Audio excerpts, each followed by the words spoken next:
Hey guys, it's me, Manax, and bring us some more things, right? Ace Attorney, Trials, and Tribulations. In the last part, we started off episode number 4, and we started with the witness testimony of Detective Gumshoe, and in today's part, we are going to continue on with this new testimony called Events on Dusky Bridge. So, let's get into it. I'm using a different kind of way I'm recording. Um, Instead of wearing the headset, like I put the mic separate, and I'm wearing a different headphones because man, the headphones I use for the headset I have, and with the microphone, it is really heavy and really uncomfortable to wear for a very long time. So I'm going with a different setup. So I'm gonna try it for this part, see how it sounds, and then if it's okay, then I'll continue on with it. Um, so okay, so from what I can remember, we are investigating the murder of a policewoman, and she met our defendant, our client in this one. They said that they actually did not testify. The person in question is very delicate. Besides, as long as we have the first photo, we see no reason to compel her to testify. I'm not sure how I feel about that. Oh, so there was a witness, and they took a photo. So, as you can see, Terry Falls had both the motive and the opportunity. I think it's clear at this point what happened on the bridge. Haha! The truth is becoming clear now. Huh? Yes, it's quite obvious. He's clearly guilty. No, not again. That's not fair. I haven't even done my cross-examination yet. What do you mean? Alright. Cross-examination time. Okay. Actually, there's a eyewitness who was there when the incident took place. Who is this eyewitness? She's a college student.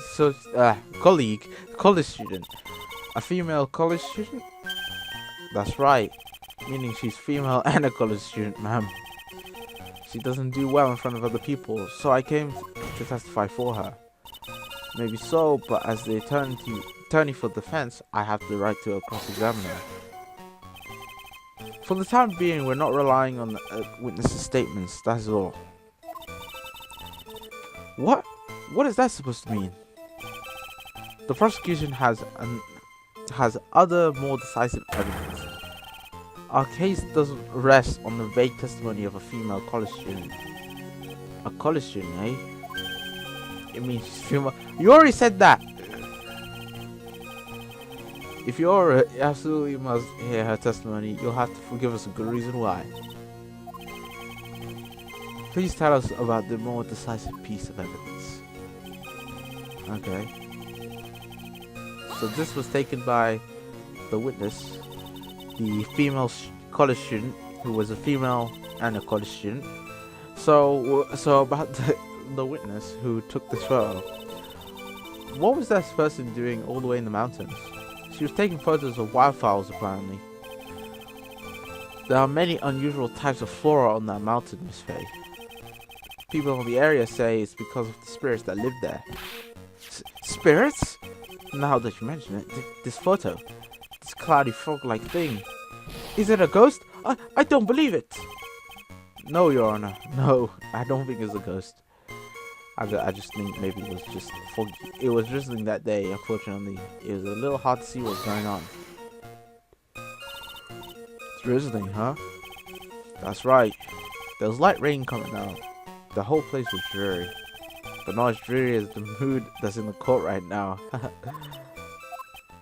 Not the place to be making jokes, Gumshoe. Looks like a cold front just moved in. In any case, the point is that the area was quite damp. There was even some fog. I even slipped and fell while I was on the bridge. It was something. It was really something.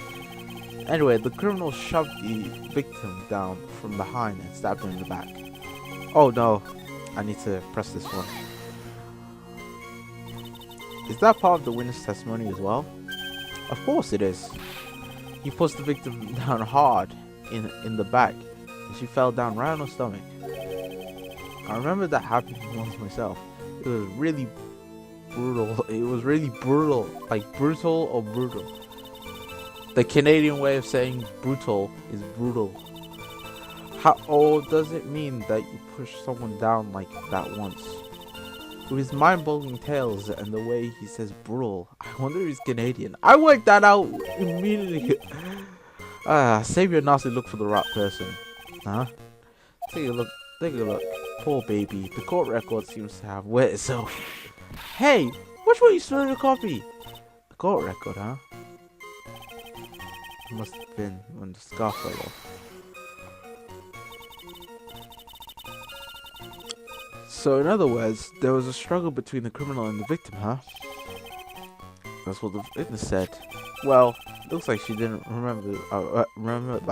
She didn't remember about the scarf. But from what she said, it sounded like it was a pretty violent fight, man. The area was wet from rain, and the bridge was probably wet too, which would explain the scarf. Explain why the scarf was covered all. I can't speak. The scarf was covered in blood. Covered in mud, sorry, because it was wet. There's something about this testimony that's still bothering me. Hey, talk about a surprise. I had no idea there was a photo. So, what do you do? What do I do? Sorry. You really still believe in him, Mr. Crybaby, I mean? Of course I do. Huh. So the little kitten believes in fairy tales, huh? In that case, the answer is obvious. If what you believe is the truth, then that means that somewhere hidden in this testimony is a contradiction, or a huge contradiction waiting to be discovered. That's your chance. Okay, actually, that's the place. So I'll make here Godo, for his real name I completely forgot. What's his real name? Diego, but we all know he's Godo, right? But apparently he was. I think it was on this one he was talking about. I think he said that. Yeah, it was this one. He gave us a huge hint to use the court record on that statement right there. So, hold on. Anyway, I'm just gonna want to start off. Anyway, let me show you.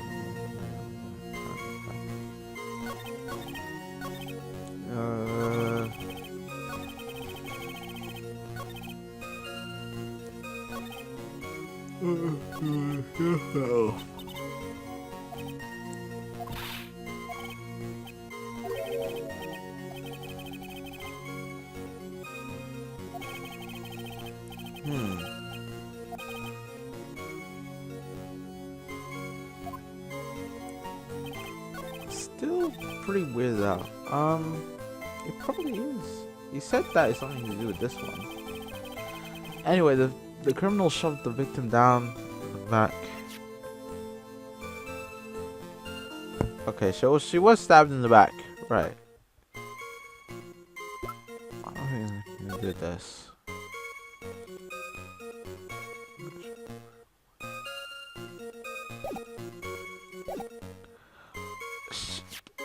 This is a blue scarf, not a white scarf.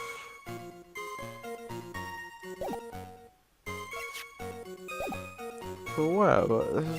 But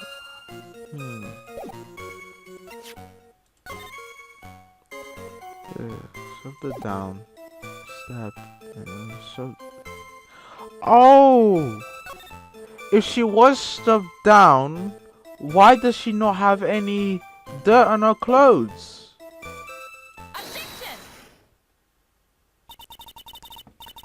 So at the time of the crime, there was a little drizzle coming down, right? Yeah, and a fog too. It's just a generally soggy atmosphere. Well, I have evidence that doesn't go with the soggy atmosphere. But this is the photo of the victim's body that was found in the trunk of the car. Considering the conditions at the scene of the crime, something isn't right. Well, by all means, please enlighten us as it was right. What is about this photo that doesn't fit? Well, it's to do with her coat. Naturally, the answer is right here. The victim's coat? As far as I can see, there's nothing strange about it. That's exactly what's strange. Remember the testimony? What were the conditions on the bridge that day? It was drizzling and foggy. Dusky bridge was all wet. If the victim really had fallen down on her stomach, yeah, I figured it out. There's no mud on her coat. The other day, I fell on a muddy street, and my gorgeous playoff beard was befouled. I do admit that the crime scene was quite wet that day. However, that doesn't mean that the top of the bridge itself was muddy. If your honor had fallen in the shower instead of on the street, his glorious hockey beard, pride of the legal league, would be wet, but not muddy. Fortunately, I've yet to test that. Still, your point is well taken. Can you prove that the surface of the bridge was muddy that day? Surface of the bridge, huh? A real man wouldn't stand for a tone like this. Neither would a real woman. Of course I can. Here's the evidence that proves that the muddy was... I think it's a scarf. Because the scarf is muddy. So, why is the scarf muddy, but not her coat? And there's inconsistency with the scarf. That scarf is blue, not white. And the guy asked her to buy to wear a white scarf. If I'm not correct, I'm sure. Yeah, why wear a white scarf? That scarf is blue. Or maybe I'm blind. Maybe it'll come up later. I don't know. No, I can't be outwitted by this novice bimbo. What are you calling novice bimbo? That isn't very nice. You speak kindly to your eldest son. Isn't he like... He's still pretty young, Edgeworth, in this. I do admit that there appears to be a contradiction between the condition of the victim's coat and her scarf. However, the real question is, why is there a contradiction? Huh? For every contradiction, there exists an explanation. Let's look at that explanation in this case, maybe shall we?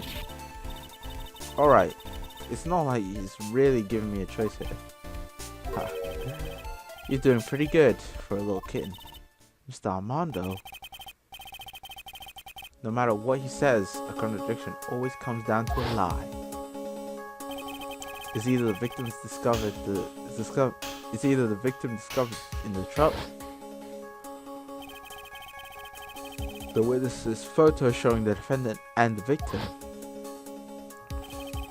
or the witness's testimony, that stated she saw the moment of the murder.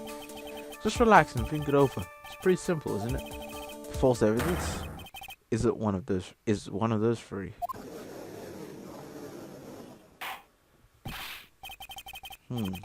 What you said just now, I'm not sure I like that. That wasn't me, Your Honor. It was the coffee aficionado over there that said it. The court is not in the habit of accepting false evidence, you know. Blame it on him, Your Honor. He's the one trying to slip false evidence in the court. But we won't let him. We'll expose his evidence as the flimsy scam it really is. Yes. The false evidence in this case is not the body in the truck, not the photo. I think it's this one. Witness's testimony. It is a no-brainer. Obviously, it's the witnesses that suspicious. During his earlier testimony, the detective pointed out a crucial fact. The criminal shoved the victim down from behind and stabbed her in the back. Now, is that testimony exactly what the witness claims to have seen? Yeah, that's the inconsistency.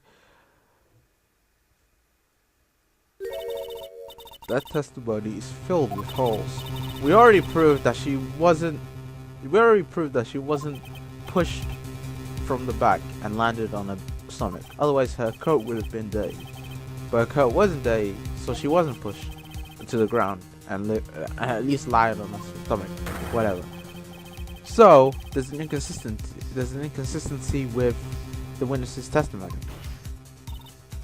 The defense requests to cross-examine the eyewitness. The testimony presented so far is not only vague but contradictory as well.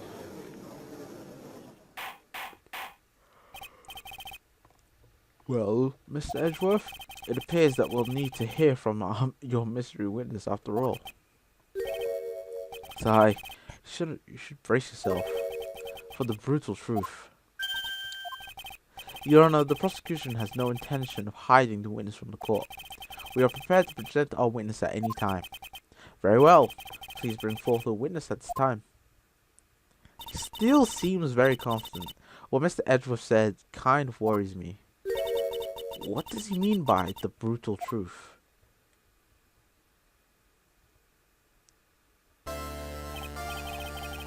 Now, let's proceed with this testimony. Mr. Edgeworth, please go right ahead. Thank you, Your Honor. The prosecution summons the woman who saw the events that day with her very own eyes. This is it, Mia. The battle begins here. Witness, what is your name and occupation?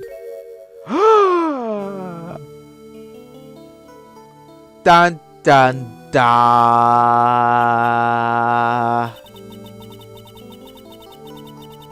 I can hear their hearts going pitter-patter. Oh. When I look at you, how can I put it? You look as scrumptious as a double-double and a dozen donut holes. I feel like I want to hurry up and hand down a verdict just to have a bite. Hey, not so fast. Hi. As I said before, this witness is very sensitive and delicate. I would ask the court to please exercise care when addressing her.